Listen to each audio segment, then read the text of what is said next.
Hello, students. Welcome back to the Gurukulam Academy. So, today we are going to start with some 30 days plan because आपका exam आने वाला है और maximum 1 month बच गया अगर देखा जाए तो वो 1 मंथ भी मैं इसलिए कह रहा हूँ क्योंकि ये जो लास्ट के डेज होते हैं ना तो बच्चे बड़ा हड़बड़ा जाते हैं कि भाई जल्दी जल्दी कैसे होगा, सिलेबस कवर अप कैसे होगा। बट हमें वही 30 डेज प्लान लेके आया हूं आज आपके लिए ताकि आप ये सारी चीजें बहुत अच्छे से प्रिपेयर कर सको। देखो, नॉर्थ इंडिया में तो बहुत गर्मी पड़ रही है और बच्चों के लिए सिर्फ दो ही चीज काम आ रही है, एक तो ग्लूकोज, दूसरा सॉफ्ट ड्रिंक्स।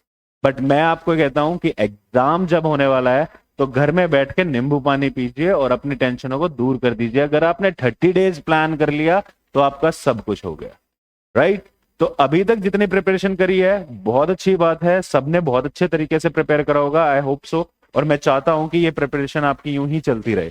बट कुछ स्ट्रैटेजीज होती हैं, कुछ फैक्ट्स होते हैं, कुछ ऐसे की पॉइंट्स होते हैं जो आपको ध्यान रखने चाहिए, बिकॉज उन्हीं के बेसिस पे कहीं ना कहीं आपका एग्जाम क्लियर होगा। क्योंकि रटने से, लगातार तैयारी करने से तो भाई वही बात है कि करे जाओ करे जाओ, सरकारें बदलती रहती हैं, चीजें होती रहती है, वैसे सब कुछ होता रहेगा, आपका एग्जाम नहीं निकलेगा। पर समझ गए? तो इसलिए आज we are going to discuss about the 30 days plan that आपके अब जो जितने भी दिन बच गए हैं उनमें आप किस तरह से प्रिपरेशन कर सकते हो और कौन कौन से ऐसे राइटर्स हैं जिनको आप पढ़ सकते हो, या फिर कौन से ऐसे टॉपिक्स हैं जिन पे ज्यादा ध्यान देना है इन लास्ट डेज के अंदर। क्लियर? तो let's start with it. So आज आपकी डेट है that is 15th of May, and 15th of May से एग्जैक्टली अगर 18th ऑफ जून तक देखा जाए that we have almost 30 days. Okay, so in these 30 days, how you will prepare, how you will revise, how you will do the PYQs in a proper format, that we will discuss today. So now let's start with the first point, that is 15th to 25th May. देखो, आज से 5 दिन 10 दिन जो हैं, आज मैंने लिख रखा है ना 15 to 25th में, तो आज से 25 मई तक 10 दिन होते हैं। और इन 10 डेज में कोशिश कीजिए कि आपको 4 घंटे लगे, 5 घंटे लगे, 6 लगे, 8 लगे, कितने ही घंटे लगे, आपको अपना सिलेबस जो अब तक पढ़ चुके हो that you have revise thoroughly from the notes, from the books, from the internet, anywhere. जितना भी आपको एक डायरेक्टेड बुक्स में दे रखा है, जितना आपने नोट्स प्रिपेयर करे हैं, तो 10 दिनों में, इन 10 दिनों में आप लोग उन सभी चीजों को रिवाइज करेंगे। You have to revise the things. Syllabus को रिवाइज करना है, एक तरीके से अच्छे से रिवाइज करना है। आपके जो भी आपने नोट्स बना के लिख रखे हैं, जो भी आपने रूम्स में पिक्चर्स लगा रखे हैं, उन सब को थोरोली रीड कर लो, because that is most important. Because until unless if you don't revise the syllabus, then the topics, the books, the syllabus you have learned, which is totally flushed out from your mind, it totally erased out, वो समझ भी नहीं आएगा कि कब निकल गया, कहां चला गया, और हमें तो कुछ पता ही नहीं चला। जैसे हम कहते हैं ना, बचपन से 2 का पहाड़ा लर्न करते हैं, we learn the table of 2 3 4 5 8, पर आज तक बच्चों को 17 का टेबल सुनने लग जाओगे तो वो नहीं आता पाएगा। क्यों? It just because of the lack of the revision. Clear? So अब तक जितना भी पढ़ा है उन सभी चीजों को रिवाइज कर डालो इन 10 दिनों के अंदर, then only you can able to make your paper pass. Clear? So first of all revise the syllabus done till now, जितने भी टॉपिक्स हैं उन सबको रिवाइज कर डालो। Now after 10 days you have to go to the 5 days PYQ। इसमें आप सारे PYQs ट्राई करेंगे 5 दिन। 5 दिन में you have to revise around 5 to 7 years previous year question papers. जितने भी हैं दिन भर बैठ के प्रीवियस ईयर्स क्वेश्चन पेपर करो, चाहे देख के करो, नो प्रॉब्लम, देख के भी करो, but try to make your PYQs with the method of elimination. जो भी क्वेश्चन कर रहे हो, जिस पार्ट को भी कर रहे हो, ट्राई करो कि उसके अंदर आप एलिमिनेशन मेथड यूज कर सको, उसके अंदर एलिमिनेशन के तरीके लगा के आप जितने भी पॉइंट्स हैं उन सबको हटा सको। ये सब आपको करना है। तो जितने भी पिछले 2023 के, 22 के, 21 के, 20 के जितने भी PYQs हैं, हाथ डालो उन सबको, कर डालो उनको, just crack all the PYQs। जो नहीं आते उनको मार्क कर लो, ताकि आप जब रात को रिवीजन के टाइम पे PYQs में बैठे तो आप उस टाइम पे उन PYQs के क्वेश्चंस के साथ रिवीजन कर सकें। क्लियर? तो मॉक टेस्ट एक जरूर देना है, जितने पीवाईक्यूज प्रैक्टिस करते हो फिर रात को एक मॉक टेस्ट देना बहुत जरूरी है, because that will definitely boost your confidence and then only you can able to know that which are the topics, which are the syllabus you have a weaker point. Clear? क्योंकि वो weaker points ही हमें ढूंढने हैं कहीं ना कहीं और उन्हीं के प्रिपेयर करने हैं इन लास्ट डेज में। ठीक है? तो यहां पे जो नेक्स्ट डे के 5 डेज का प्लान होगा वो आपका प्लान इस तरह से होगा कि सुबह 2 घंटे बैठिए, 2 पेपर सॉल्व कीजिए, नेक्स्ट 2 घंटे बैठिए, फिर 2 पेपर सॉल्व कीजिए, और शाम तक ऐसे करते करते अराउंड 6 to 7 पेपर्स आप सॉल्व कर लेंगे इजीली। ठीक है? तो इन चीजों को सॉल्व करने के बाद यू हैव नाइट टाइम, जो इवनिंग का टाइम बच जाएगा, जो आपका रात का खाना खाने के बाद 1 घंटा बच जाएगा, ट्राई कीजिए उसे 1 घंटे में एक मॉक टेस्ट तो देना बनता है ना, कि उस मॉक टेस्ट के बेसिस पे आप ये जान पाओगे कि आपकी ऑलरेडी रिवीजन कितनी चल रही है, कितने टॉपिक्स आप अच्छे से पढ़ चुके हो, किन पे आपकी कमांड अच्छी है और किन पे आपको अभी काम करना है, अगर लास्ट 10 डेज भी बच रहे हैं तो वो जरूरी है। Clear? So now that is the another point which you have to go through with the 25 to 30। अब देखो आपका महीना हो गया मई का खत्म, मई का महीना खत्म हो गया। अब बच्चे यूं सोचते हैं सर मई का महीना खत्म हो गया, लास्ट 15 डेज बचे हैं, आप बता दो क्या करना चाहिए, इंग्लिश पढ़ू, पेपर 1 पढ़ू, क्या पढ़ू?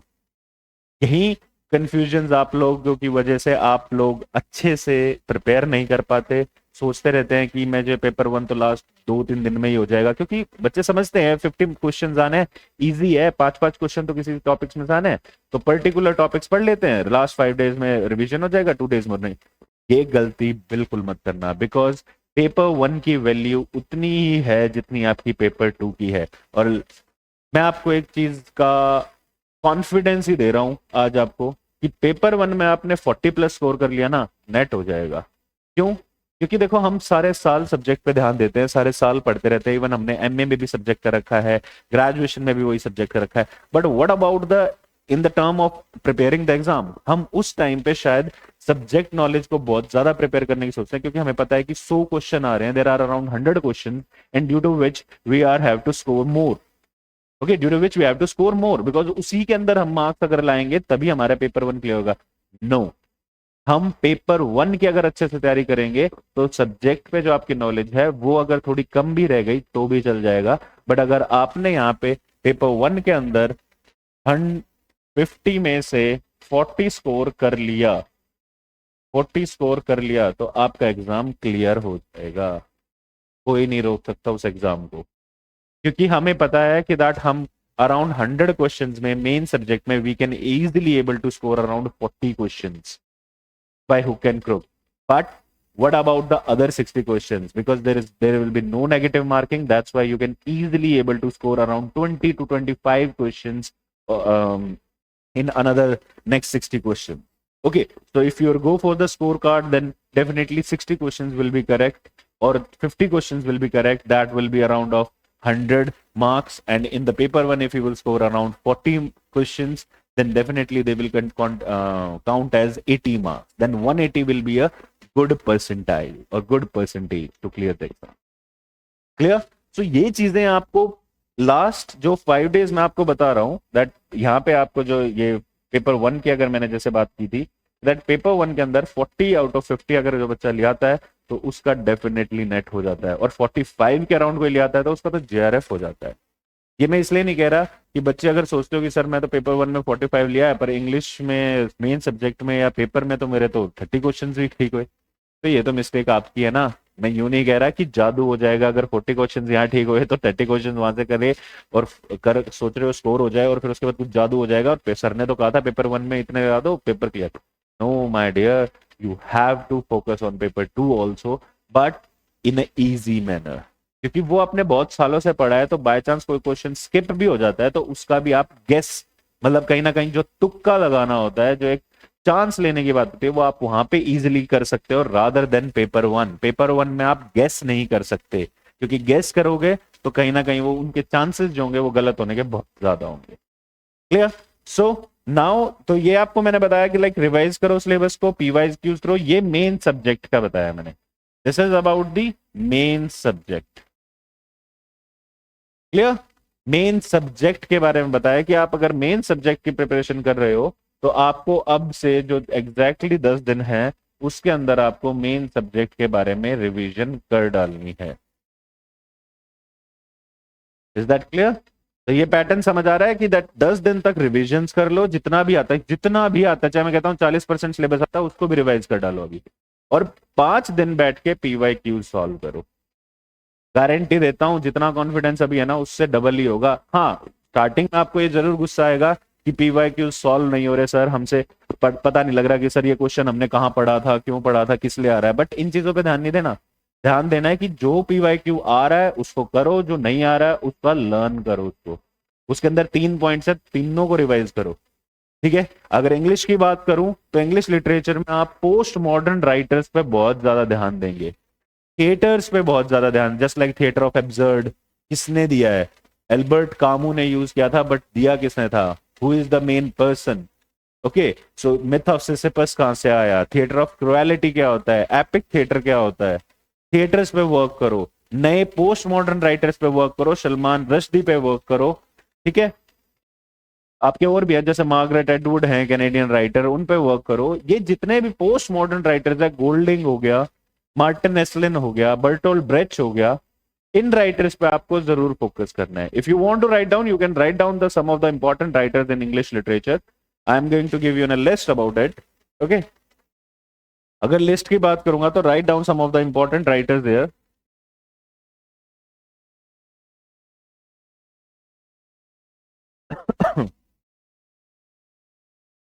That is Margaret Atwood. She is a Canadian writer. Okay, some of the post modern writers. Okay, मैं आपको अभी बता रहा हूँ, that is post modern writers के बारे में बता रहा हूँ थोड़ा, कि दैट आपको प्रॉपरली मिल जाए।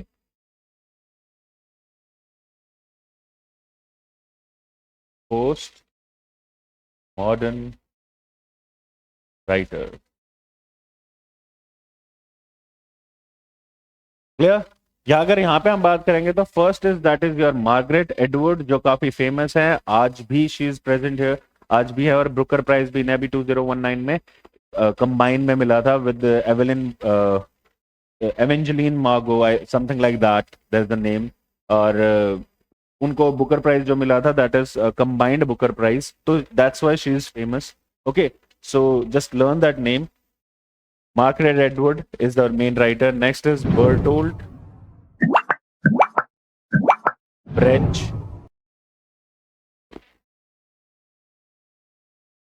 Okay, next is your Bertolt Brecht. मैं दोबारा लिख देता हूँ, तो क्लियर नहीं दिखता होगा आपको। First one is Margaret Atwood. Second one is Bertolt Brecht.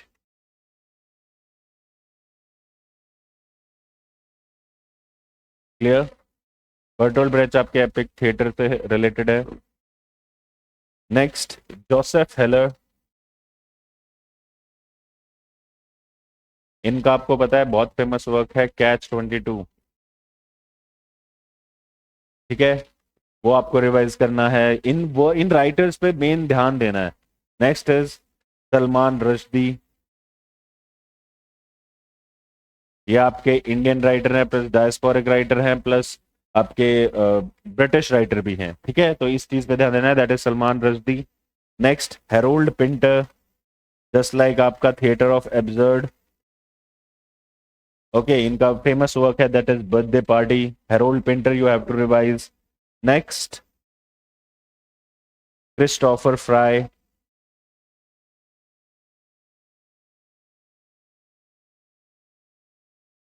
ये वो राइटर्स बता रहा हूँ जिनको आपको ब्रिटिश में पढ़ना ही पढ़ना है, आपको अभी लग जाओ रिवाइज करने करने, इन पे से questions, match the following writers, सब कुछ आता है।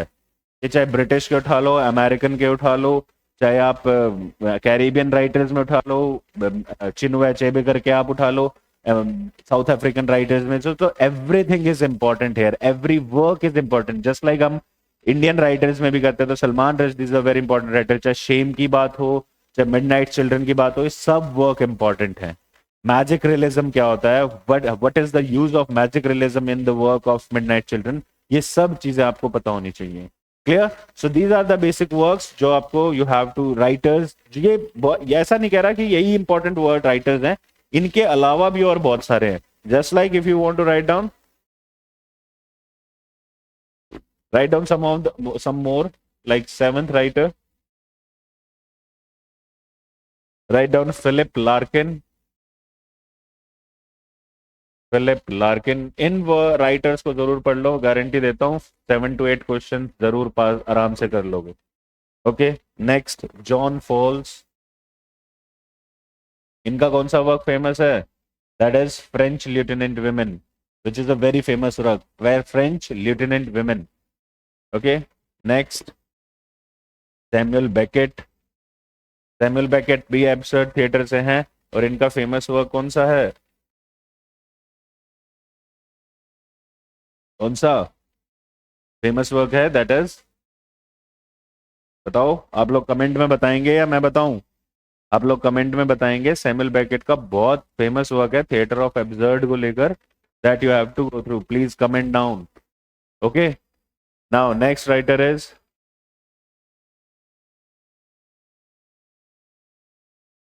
Anthony Powell.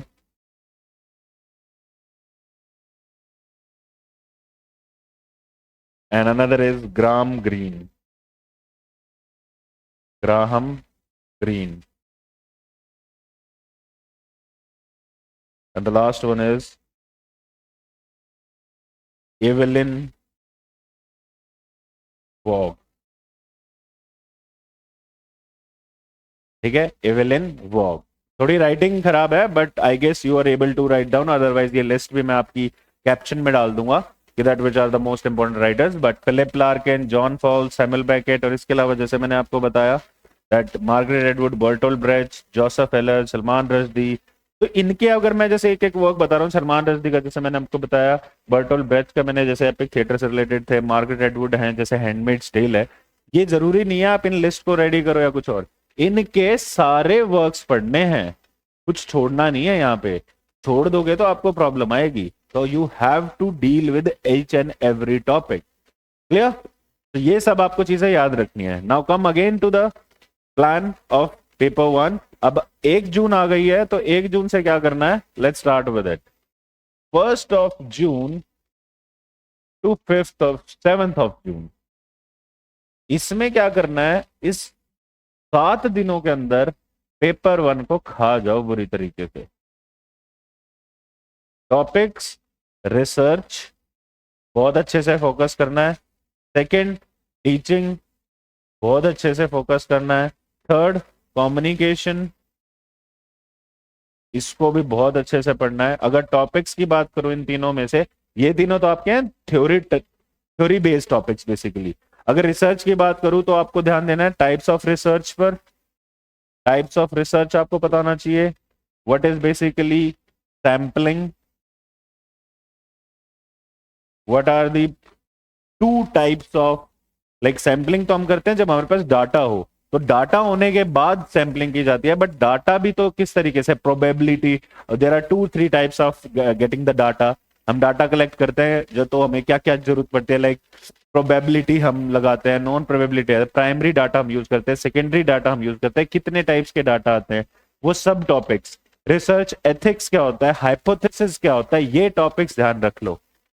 जैसे अगर बहुत की टॉपिक्स की बात करूं, एक्सपेरिमेंटल रिसर्च पढ़ लो, डिस्क्रिप्टिव रिसर्च पढ़ लो, अप्लाइड रिसर्च पढ़ लो, हिस्टोरिकल रिसर्च पढ़ लो. इसके अलावा अगर आप बात करेंगे तो what is sampling processes, what is hypothesis, what is null hypothesis, what is alternate hypothesis, what is zero hypothesis, ये टॉपिक्स पढ़ने ही पढ़ने हैं.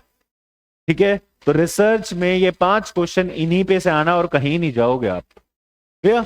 अगर आप टीचिंग की बात करो तो what are models of teaching, what are types of teaching, what is evaluation. Evaluation क्या होता है? रिजल्ट, किस तरीके से हम टेस्ट लेते हैं, formative, summative, diagnostics, choice based credit system, what are these, CBCD, choice based credit system. ये सब टॉपिक्स आपको टीचिंग में पता होने चाहिए. ठीक है? राइट? दोबारा से बता देता हूं, models of teaching, types of teaching, evaluation process, what is blooms taxonomy, ये सब टॉपिक्स, व्हाट इज स्वयं प्रभा, क्योंकि आजकल हमारे इंडिया में बहुत सारे ऐसे मॉडल्स हैं जहां पे हमें बहुत फ्री सेवाएं मिलती हैं। हम कह सकते हैं कि that we will very privileged to get these kind of content from the other sites, just like हमारे गवर्नमेंट ने स्वयं प्रभा ऐसी कुछ सैटेलाइट चैनल्स निकाल रखे हैं जिन पे से हम डायरेक्टली प्रिपेयर कर सकते हैं। ठीक है, तो सिर्फ इनकी बात नहीं हो रही, ई कल्प हो गया, ई विद्वान हो गया, इस तरीके से हम आईसीटी बेस्ड पेपर क्वेश्चंस में टॉपिक्स भी निकाल सकते हैं। क्लियर? तो ये ध्यान रखना, इन 1 जून से 7 जून के अंदर ये सारे टॉपिक्स रिवाइज भी करने हैं, प्लस एमसीक्यूज भी डेली सॉल्व करने हैं, क्योंकि अगर आप एमसीक्यू सॉल्व नहीं करेंगे ना तो लुक पढ़ते रह जाओगे, कुछ रिजल्ट नहीं निकाल पाओगे। समझ गए? तो आपको ये चीज जरूर करनी है कि दैट 1 से 7 जून के अंदर, आपको पता है 7 दिन है, 8 दिन है, 8 दिन में ये बहुत जरूरी है ये सारे टॉपिक करना। इसके अलावा अगर बात करी जाए तो आप कम्युनिकेशन के टॉपिक्स हो गए, just like types of communication, mass media, models of communication, communicator कौन है, सेंडर कौन है, रिसीवर कौन है, टाइप्स है तो what is grapevine communication, what is parallel communication, what is lateral, horizontal, interpersonal, internal, what are these types of communication. ठीक है, तो ये सभी टॉपिक्स आपको यहाँ पे पढ़ने ही पढ़ने हैं, which is very important as you know that. Other than that अगर मैथ्स की बात करेंगे तो आपके 2 तरीके के मैथ्स आते हैं, एक आता है आपका रीजनिंग में, but first is basically logical math, another is numeric. Okay, numeric में आपको पता है टॉपिक्स आपके वही बेसिक रहते हैं, एवरेज के क्वेश्चन, परसेंटेज के क्वेश्चन, ठीक है, और इसके अलावा टाइम के क्वेश्चंस, ये बेसिक टॉपिक्स हैं जो आपको यहाँ से प्रिपेयर करने हैं। और अगर लॉजिकल रीजनिंग की और मैथ्स की बात करें तो उसमें थोड़ा बहुत डीआई आ जाता है कि डीआई से बेस्ड क्वेश्चन आएंगे कुछ। ठीक है, डीआई में भी वही सब आते हैं कि लाइक आपको मीडियम निकालना है, मोड निकालना है, एवरेज है, परसेंटेज है, वही सारी चीजें मैथ्स में भी। क्लियर? इसके अलावा अगर आप बात करते हैं हमारे सब्जेक्ट की, आईटी की, आईसीटी की, यहाँ पे आईसीटी में आपको बेसिकली आपकी जितनी भी कंप्यूटर बेस्ड कोर्सेज हैं उनके बारे में बात करनी है। जितने भी कोर्सेज गवर्नमेंट ने निकाल रखे हैं उनके, जस्ट लाइक ई कल्प, ई विद्वान, जैसे मैंने आपको बताया that is G SET, Gandhinagar से हम चीजों को बड़ा कंट्रोल करते हैं। ठीक है, इसके अलावा आपके ई शुल्क हो गए, ये ऐसे करके हमें बहुत सारे टॉपिक्स हैं यहाँ पे एसीटी में, इनकी definitions, what is input devices, output devices, what are the basic key structures related to the education, कि कैसे एजुकेशन में क्या क्या चीजें डाली गई हैं, रिसर्च जब करते हैं तो उसमें आईसीटी का रोल क्या है। ठीक है, तो ऐसे टॉपिक्स जरूर लास्ट टाइम पर प्रिपेयर करने, ये 1 से 7 जून के बीच के ही बता रहा हूं, बेफालतू में कुछ और करने बैठने मत जाना। क्लियर? गन्ने का जूस पियो, गर्मी बहुत हो रही है, और दिमाग को ठंडा रख के पढ़ाई करो, because the most important thing in this is that you have to be calm at this point. अगर आज आप थोड़े शांति नहीं बना के रख रखी, अगर आपने थोड़ा माइंड को रिलैक्स नहीं कर रखा, तो चीजें करनी बहुत मुश्किल हो जाएंगी। क्लियर? तो आपको ये चीजें इसी तरीके से प्रिपेयर करनी है। ठीक है, आईसीटी में मैंने बताया that is abbreviation, full forms आपको पता होनी चाहिए, प्लस इसके अलावा हमारे dot coms like .org, .net, जैसे हम नेट का भी पेपर देते हैं तो NTA.net लिखा था, तो नेट का लॉजिक क्या है, कंट्रीज के अलग अलग क्या ये ऑर्गेनाइजेशन है, इनके क्या क्या नाम है, ये सब चीजें आपको यहाँ पता होनी चाहिए। ठीक है, तो ये आईसीटी के बारे में हो गया, थोड़ा बहुत मैथ के बारे में हो गया, 4th टॉपिक ये था, 5th टॉपिक आपका ये है,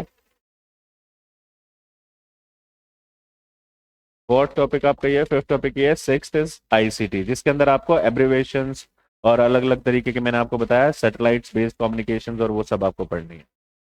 clear? Now come to the next page, that is, अब हमने जैसे यहाँ पे करा दैट इज 6 पॉइंट था आईसीटी का। अब आ जाते हैं पीपल एंड एनवायरनमेंट पे। अगर तो पीपल एंड एनवायरनमेंट की अगर बात करेंगे तो यहाँ पे आपको पता है आपके अलग अलग तरीके सस्टेनेबल कंट्रोल्स हैं, इसके अलावा मिलेनियम सस्टेनेबल के अलग अलग पॉइंट्स हैं, पॉल्यूशंस हैं, तो आपको उन चीज़ों पे फोकस करना है, पॉल्यूशंस अलग अलग तरीके के, soil, water, everything. Other than that इसके अंदर अगर सस्टेनेबल डेवलपमेंट्स क्या थी, उनके क्या की पॉइंट्स हैं। ठीक है, इसके अलावा अगर हम बात करेंगे सस्टेनेबल डेवलपमेंट्स के अलावा, that is we have different different just like protocols, like missions, we have different missions, just like Kyoto Protocol, Montreal Protocol, other than that ozone depletion. ठीक है, इन टॉपिक्स को क्योटो हो गया, मॉन्ट्रियल हो गया। ठीक है, ये जगह है जहाँ पे इन सब चीजों को, इवन CO2 कंबशन के बारे में कि भाई इसको कम कैसे किया जा सकता है, ज्यादा कैसे किया जा सकता है, कंट्रोल में कैसे लिया जा सकता है, तो इसका कंबशन कंट्रोल। ठीक है, ओजोन डिप्लीशन की अगर बात करी जाए तो वो चीज भी क्या है। तो ये टॉपिक्स आपको यहाँ पे पढ़ने ही पढ़ने हैं, people in environment, because these are the most important topics. और लास्ट ईयर के क्वेश्चन पेपर उठा के देख लो, यही सब है, इसके अलावा और कुछ और नहीं पूछा रखा है, यही टॉपिक्स निकल रहे हैं। बट इनकी डीप नॉलेज लेना इज दैट ऑन यू, इनको अच्छे से प्रिपेयर करना, इट डिपेंड्स ऑन यू, अच्छे से देखना, इट डिपेंड्स ऑन यू। मैं यहाँ पे कह दूंगा कि ये टॉपिक्स कर जाओ और पेपर आ जाए, no, it's not like that. You have to focus each and every key point here. Okay, so that is people and environment. And अगर इसके बाद बात करेंगे तो हम हायर एजुकेशन की। ठीक है, हायर एजुकेशन की बात करेंगे तो इनके जो टॉपिक्स है, विच आर बेसिकली, हमें UGC के बारे में पता होना चाहिए, NTA के बारे में पता होना चाहिए, स्कीम्स इन एजुकेशन पता होनी चाहिए। अब नया जो 2020 में नया करिकुलम आया वो क्या है, NCF पता होना चाहिए, लैंग्वेज पता होनी चाहिए, कितनी क्या लैंग्वेज फॉर्मूला है हमारे इंडिया में यूज करते हैं जो हम।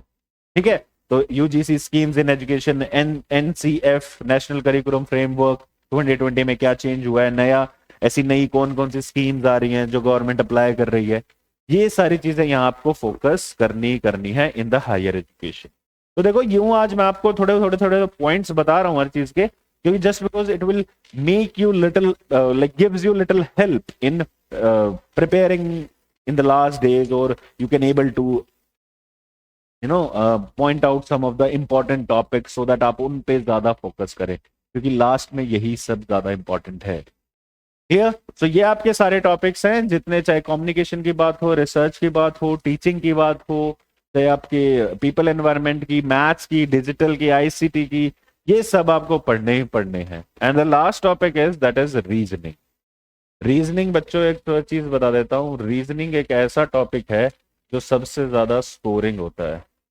इसमें बच्चा 5 में से 5 क्वेश्चन, अगर देर आर 5 क्वेश्चन तो 5 में से 5 स्कोर कर सकता है।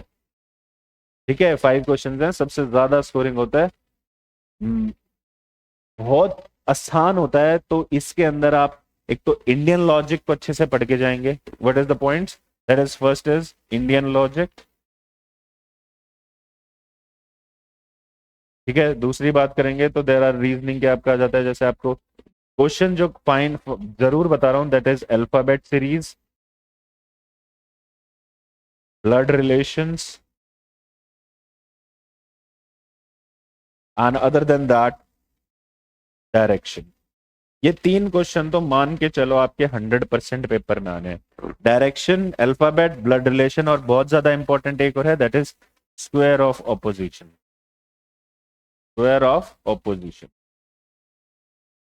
ये टॉपिक्स प्रिपेयर कर लो, 4 मार्क्स पक्का है। क्योंकि मैं अब आपको ये तो कह नहीं सकता कि मेरे पढ़ाए हुए सारे सारे टॉपिक्स आ जाएंगे, बट 4 मार्क्स आर कंफर्म अगर ये 5 टॉपिक कर गए तो। क्योंकि हर साल कॉमनली पूछे जाते हैं, तो ये पूछने वाले एग्जाम्स हैं, वो सॉरी टॉपिक्स हैं जो हमेशा ही पूछे जाएंगे।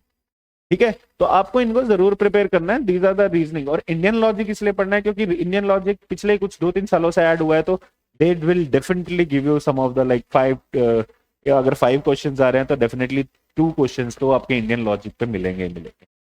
और ज्यादा कुछ नहीं है उसके अंदर, बहुत ईजी है, एक बार प्रिपेयर करो।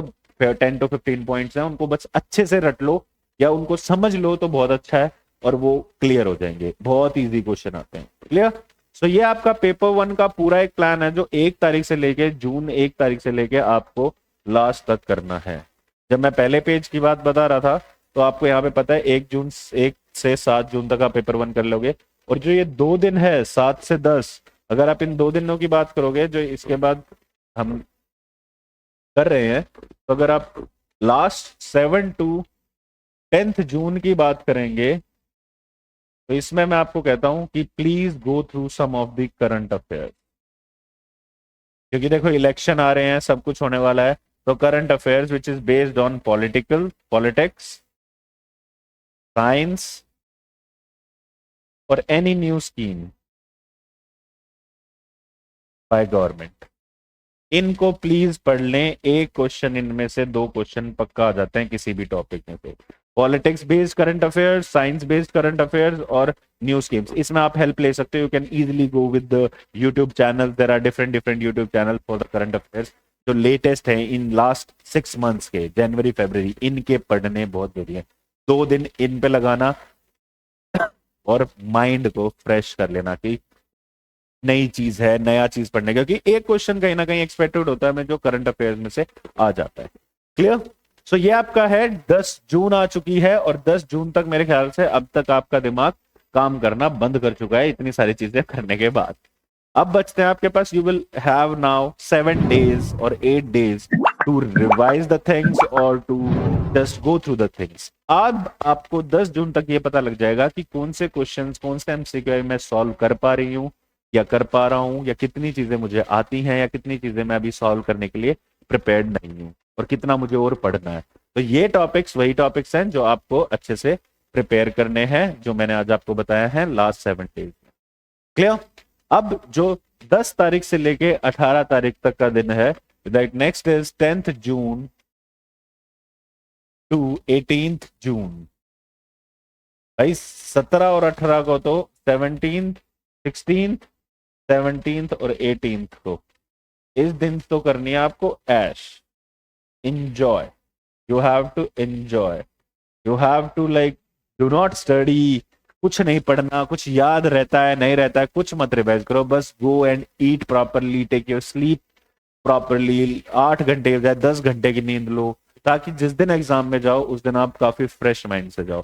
देखो ऐसे एग्जाम्स की तैयारी इस तरह से नहीं होती जैसे कॉलेज की प्रिपरेशन होती है कि भाई हमें रट के जाना है, बुरी तरह पढ़ना है और आखिरी में जाकर वी हैव एमसीक्यू। और इस बार तो पेन पेपर है, अधिकतर चीजें तो बहुत अच्छे से सॉल्व की जाएंगी। ठीक है, तो इन आखिरी दिनों में तो बिल्कुल सो जाना, कोई मतलब नहीं है, जितना आता है कर लिया राम भरोसे। Okay, just give it all to the god's hand, वो करेंगे, उनके हाथों में है सब कुछ। बट हमें जो ये 5 दिन मिलेंगे यहाँ पे 16 तारीख से पहले 5 से 6 दिन, इसमें आप उन्हीं टॉपिक्स पे ज्यादा गौर देंगे जो आपके सबसे ज्यादा प्रिपेयर्ड हैं या फिर जो सबसे बेस्ट टॉपिक्स हैं। क्योंकि उन्हीं टॉपिक्स को अगर अच्छे से रिवाइज कर लेंगे तो एटलीस्ट उनमें मार तो नहीं खाएंगे। और ये कोई समय नहीं है कि नए टॉपिक्स को उठाने का, क्योंकि वो फिर कंफ्यूजन ही क्रिएट करेंगे। ठीक है, तो ये 30 दिन का जो मैंने प्लान बताया यहाँ पे लास्ट 5 days का, कि इनमें रिवीजन क्या करनी है, सिर्फ वो पीवाईक्यूज जो नहीं आते थे आपको, क्योंकि वो पीवाईक्यूज में एटलीस्ट अगर आपको याद भी, कहीं आपने सॉल्व भी नहीं हुए, कहीं आपने एलिमिनेशन मेथड यूज करके उनके टॉपिक्स को या उनके पॉइंट्स को, जो A1 2 3 4 हमें 4 ऑप्शन दिए जाते हैं, उनको लिख भी लिया, तो कहीं ना कहीं इसमें ध्यान रहेगा। बाय चांस सेम क्वेश्चन आ गया तो आप टिक करने में 2 मिनट नहीं लगाएंगे। Clear? So that's why it is very important कि ये आप लास्ट 5 days किस तरह से यूज कर रहे हैं, और इन 3 दिनों पे तो कुछ नहीं पढ़ना। 18 तारीख आ जाएगी, आप होपफुली आपका एग्जाम अराउंड ऑफ 25th 26 का अराउंड हो जाएगा, जल्दी एग्जाम हो जाएगा, बिकॉज इंग्लिश का कोड वैसे भी 30 है। और लास्ट टाइम की तरह अगर लास्ट टाइम की बात करें, पेन पेपर है, वैसे भी एक ही दिन में एग्जाम होना है, 2 शिफ्ट्स में होना है, और डेफिनेटली इन्हें 2 ही एग्जाम बनाने, 2 ही पेपर बनाने। तो ये बात मैं आपको फॉर श्योर कह सकता हूँ कि एक स्टैंडर्ड पैटर्न ऑफ एग्जाम आएगा, जिसके अंदर बहुत आसान क्वेश्चंस भी आएंगे और थोड़े से मुश्किल भी आएंगे। बट इस बार का एग्जाम जो होने वाला है वो इजी टू मॉडरेट रहेगा, और कुछ क्वेश्चंस मॉडरेट टू एडवांस रहेंगे। तो ज्यादा दुखी होने की जरूरत नहीं है, मैं कहता हूं कि इस बार बच्चों का ज्यादा रिजल्ट निकलेगा, अच्छे से निकलेगा। Okay, so prepare these kind of questions, यही स्ट्रैटेजी आपको कहीं ना कहीं काम आएगी और इन्हीं तरीके से आप पढ़ पाएंगे। कोई भी कंफ्यूजन हो, कोई भी चीजें हो, वो आप मुझसे कमेंट्स में पूछ सकते हैं, मुझे बता सकते हैं कि सर मुझे ये प्रिपेयर करना है तो इसके कोई टॉपिक्स बता दो सर मुझे, तो I will definitely comment with you, and आपके जितनी भी क्वेरीज होंगी उन सभी चीजों को मैं सॉल्व करूंगा, या फिर उनसे रिलेटेड कोई भी इंपॉर्टेंट टॉपिक्स होंगे तो उन्हें भी मैं यहाँ जरूर बताऊंगा। बट ये प्लान के साथ अगर चल गए ना तो 30 दिनों के अंदर नेट हो जाएगा। फिर अपने आस पड़ोसियों को, इधर उधर लोगों को, सबको गाना भाई 30 दिन में तैयारी करी थी, चाहे आपने करी 2 साल हो। बट द पॉइंट इज कि ये एक प्लान होता है जो हम लास्ट में जल्दी करने की कोशिश करते हैं, वरना मैक्सिमम बच्चे क्या करते हैं, जो पढ़ा हुआ होता है वो भी भूल जाते हैं, जो नहीं पढ़ा होता है उसको तो भूले ही बैठे। तो भूले भटकने की जरूरत नहीं है, अच्छे से प्रिपेयर करो, I am always there to help you guys because you are my students. But please never be like कि आप तुक्के से नेट क्लियर हो जाएगा, कुछ हो जाएगा, because knowledge is the most important की टू गेट द सक्सेस. और नॉलेज के बिना कोई चीज पूरी हो नहीं सकती. Is that clear? सो ऐसे कुछ और वीडियोस आपको लेके आऊंगा जिसमें और कुछ फैक्ट्स बताऊंगा जो आपसे रिलेटेड होंगे, आपके सिलेबस से रिलेटेड होंगे. कुछ टॉपिक्स जो इंपॉर्टेंट होंगे इंग्लिश से रिलेटेड, चाहे वो कैनेडियन में राइटर्स हो, इंग्लिश में हो, इंडियन में हो, ब्रिटिश में हो, वो सभी मैं आपको ऐसे ही वीडियोस में बताता रहूंगा. बट आपको रिवीजन इसी तरीके से ही करनी. एंड लास्ट में एक और चीज रह जाती है,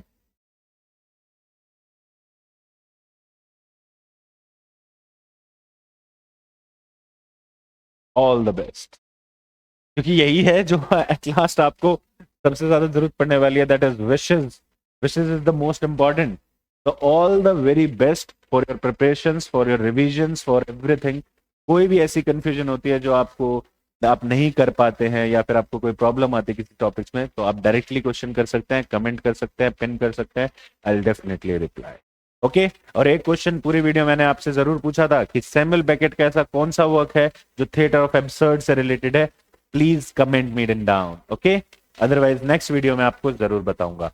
other than that, please continue follow the Gurukulam Academy for these kind of valuable videos, and please do not forget to subscribe our channel, that is the Gurukulam Academy.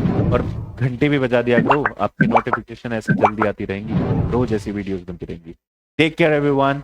Good bye. This side doctor Mohit. Meet you next time. Bye bye.